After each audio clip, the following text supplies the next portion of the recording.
Good morning, everybody. I'm Dr. Dimitar Metodiev, and I'm clinical pathologist at Nadezdha Hospital in Sofia, Bulgaria. And today I will show you 3 rare cases from our practice.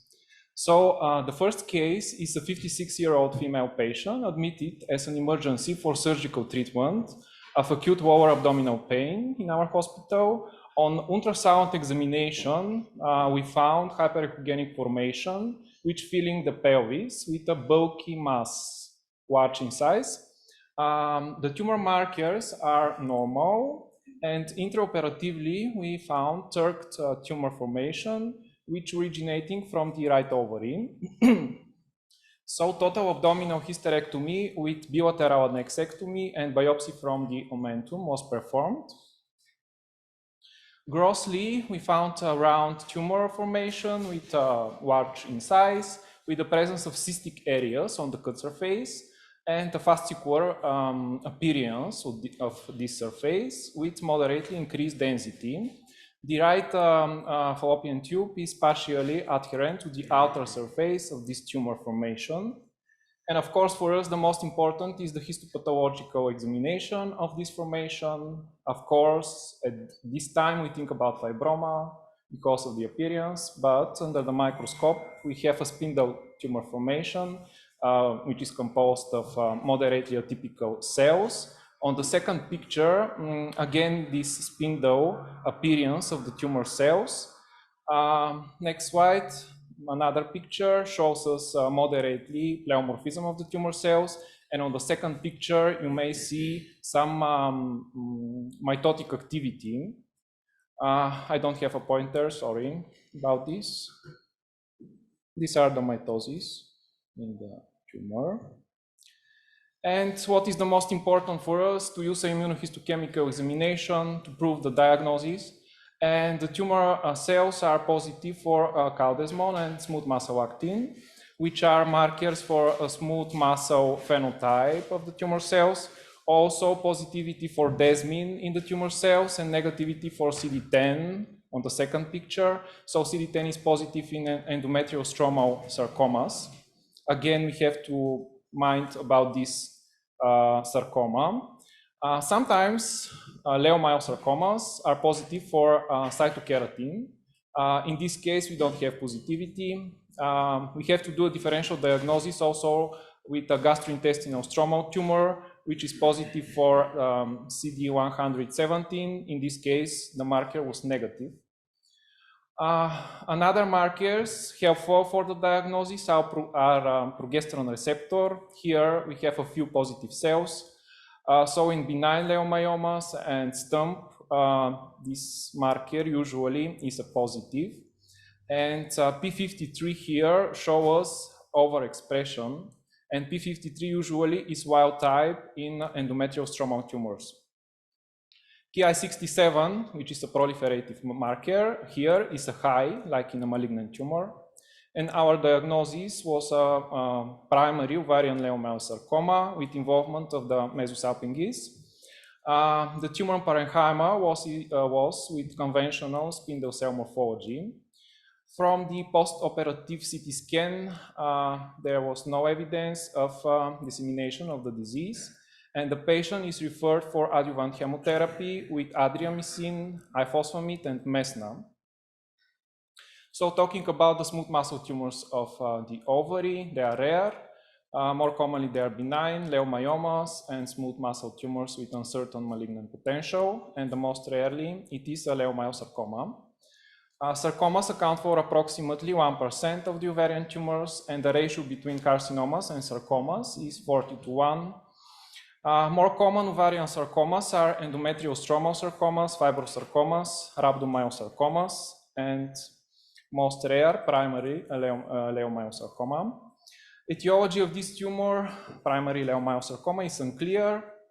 Malignant transformation of smooth muscle cells from blood vessels, ligaments, or malignant transformation of pre-existing leiomyoma is thought to be possible. Rarely, we may find somatic malignization in teratoma, like leiomyosarcoma, but then the term primary would not be entirely correct. This is a diagnosis of exclusion, so we have to exclude metastatic leiomyosarcoma from the uterus, which is more common, of course, and from the gastrointestinal tract. So these are the criteria for the diagnosis of primary ovarian leiomyosarcoma. We have to have 2 from these 3 listed: cellular atypia, moderate or severe, more than 10 mitotic features on 10 high-power fields, and we have to have also presence of tumor coagulative necrosis. What is the problem here? The well-established therapeutic strategy on a small number of cases does not show promising results. Therefore, the therapeutic management of each individual patient should be considered according to the stage of the disease, age of the patient, and some other factors. The gold standard for the diagnosis of primary leiomyosarcoma is a detailed histologic examination with additional immunohistochemical verification to exclude other more common ovarian tumors like fibroma or endometrial sarcoma.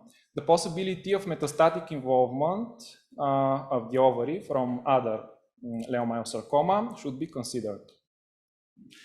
And this is our second case, 67-year-old patient with intense pain in the lower abdomen again. She had a separated curettage from which we found a squamous cell carcinoma. Also, during the procedure, there was a leakage of purulent exudate from the uterus. So this purulent exudate in the uterus is called pyometra. And the squamous cell carcinoma from the curettage show us that this could be cervical carcinoma. CT scan of the abdomen and pelvis show an oval formation in the body of the uterus, large in size, projecting to the cavity. It was located in the fundus and the posterior wall of the uterus. A radical hysterectomy with pelvic lymph node dissection was performed. And histopathologically, what we found was very interesting because the whole cavity of the uterus was covered by a squamous epithelium. On the second picture, you may see this squamous epithelium. In some areas, it is benign, but in some other, like on the first picture, it is dysplastic. And this is carcinoma in situ in the endometrium. Beneath the carcinoma in situ, you may see the atrophic endometrial glands without any signs of dysplasia, pain, or carcinoma. On these 2 pictures, you may see the presence of lymphovascular invasion. Also, on the second picture, the appearance of the squamous cell carcinoma with the desmosomes between the cells and keratinization in a few cells. Again, another picture of the tumor, pictures of the tumor. On the first one, you have a necrotic area in some of the tumor nests. Also, lymphovascular invasion was present here. On the second picture, you may see a metastatic lesion in a lymph node from this same squamous cell carcinoma. This is a pelvic lymph node.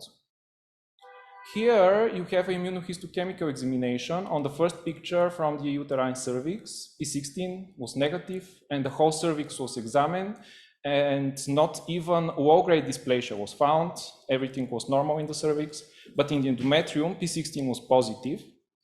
The glands between the squamous epithelium are patchy, positive for the marker. So this shows us that here we have a tubal metaplasia. It's not important for the diagnosis. Invasive nests are positive for P16 again, what doesn't mean 100% that this is HPV-associated carcinoma, but it is a high-grade carcinoma. P63 is positive in the whole nuclei of the tumor. P53 was a wild type, and Ki67 is a high. This is CD34 that shows us the vascular canal in which we found a tumor, groups of tumor, and this is proving of the lymphovascular invasion of our case. So the diagnosis here was a moderately differentiated non-keratinizing squamous cell carcinoma of the endometrium, invading the entire thickness of the myometrium, involving parametrial soft tissues, and giving metastasis to 2 regional lymph nodes out of total number of 21. The neoplastic process developed on a background of dysplastic squamous epithelium. The dense block-like staining of P16 cannot exclude HPV infection, but doesn't mean 100% that this is a HPV-associated tumor. Complete histologic examination of the cervix with absence of neoplastic epithelium excludes cervical carcinoma, and the decision of hospital oncology committee was postoperative radio and chemotherapy. What is the etiology of primary squamous cell carcinoma of the endometrium? Not 100% clear. It is very rare, less than 1% of endometrial cancer. In most of the patients, stenosis of cervical canal due to malignant process or due to inflammation was found. Also, very commonly, there was pyometra with reach of neutrophils, purulent exudate in the endometrium. Also, ichthyosis. And ichthyosis means that the whole cavity of the endometrium is covered by a squamous epithelium. These are 3 of the Fluman's criteria for the diagnosis without histologic evidence of endometrial adenocarcinoma or primary cervical cancer. No association between endometrial tumor and cervical squamous epithelium, and no association between cervical carcinoma in situ and endometrial neoplasia. And the last case is a 54-year-old patient. She was diagnosed with right breast cancer 8 years ago. She had adjuvant chemotherapy, adjuvant radiotherapy, and hormone therapy because of this mammary carcinoma. Nowadays, she had ovarian and tubal metastasis from this breast cancer and polyp with formations in the cervical canal.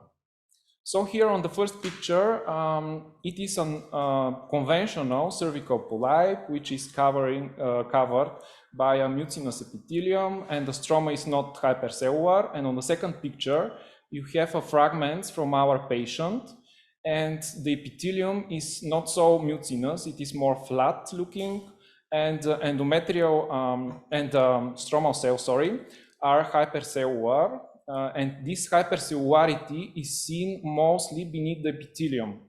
Also, very important is the leaf-like projection in this polypoid structure. Another pictures from the same tumor. Again, this condensation of stromal cells around the glandular structures, hypercellularity, also leaf-like projection on the second picture with this moderate hypercellularity. So these stromal cells are negative for smooth muscle actin, and they are positive for Wilms tumor 1 marker, CD10. Also, Ki67 marker is helpful because shows us the higher proliferation in the stromal component of the tumor and no proliferation without positivity in the epithelium.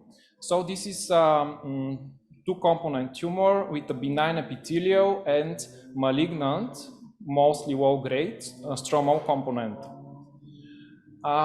Mullerian adenosarcoma, this is synonym of adenosarcoma, are mostly found in the uterine body. Only 10% of the cases are diagnosed like cervical lesions.